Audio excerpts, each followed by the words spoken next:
আমরা গণ অভ্যুত্থানের পরবর্তী সময়ে কি প্রত্যাশা করি?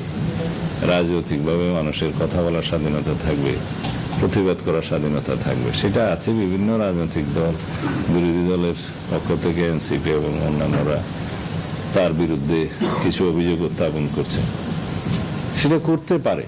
সদ্যবিদায়ী রাষ্ট্রপতি মোহাম্মদ শাহাবুদ্দিনের বিরুদ্ধে ফৌজদারি ব্যবস্থা নেওয়ার সুযোগ নেই।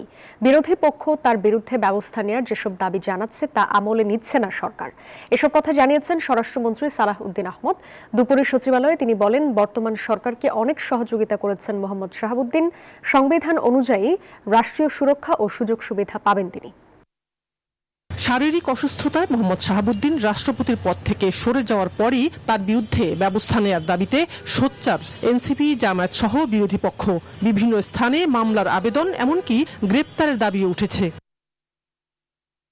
সংবিধানের ৫১ ধারা অনুযায়ী রাষ্ট্রপতির দায়িত্ব পালনের সময় তাকে আদালতের কাছে জবাবদিহি করতে হয় না, এমনকি মামলা কিংবা গ্রেপ্তারি পরোয়ানাও জারি করতে পারে না আদালত। এবার রাষ্ট্রপতির পদ ছাড়ার পর মোহাম্মদ শাহাবুদ্দিনের সে সুরক্ষা থাকবে কিনা প্রশ্ন উঠেছে। সচিবালয়ে সাংবাদিকদের স্বরাষ্ট্রমন্ত্রী বলছেন, আইন অনুযায়ী তার বিরুদ্ধে ব্যবস্থা নেওয়ার সুযোগ নেই। সরকার এসব অভিযোগ আমলে নিচ্ছে না। আমরা গণ অভ্যুত্থানের পরবর্তী সময়ে কি প্রত্যাশা করি? রাজনৈতিকভাবে মানুষের কথা বলার স্বাধীনতা থাকবে, প্রতিবাদ করার স্বাধীনতা থাকবে, সেটা আছে। বিভিন্ন রাজনৈতিক দল, বিরোধী দলের পক্ষ থেকে এনসিপি এবং অন্যান্যরা তার বিরুদ্ধে কিছু অভিযোগ উত্থাপন করছে, সেটা করতে পারে। বসুন্ধরা টিস্যু, অশুদ্ধতার বিরুদ্ধে এক বিন্দুও ছাড় নয়। কিন্তু আমরা আমলে নেওয়ার মতো কোনো বক্তব্য ওখানে নাই।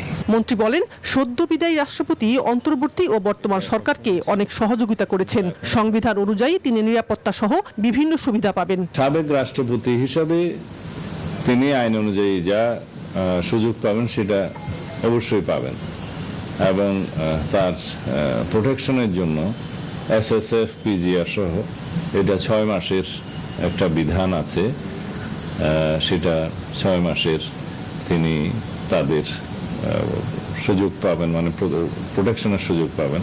প্রশ্নের জবাবে স্বরাষ্ট্রমন্ত্রী বলেন, সাবেক আইজিপি বেনজির আহমেদকে দুবাই থেকে ফিরিয়ে আনার প্রক্রিয়া অব্যাহত আছে, আর মতিঝিলে মেট্রো রেলের নিচে বোমা উদ্ধারের ঘটনার তদন্ত চলছে। শাহনাজ ইয়াসমিন, নিউজ 24, ঢাকা।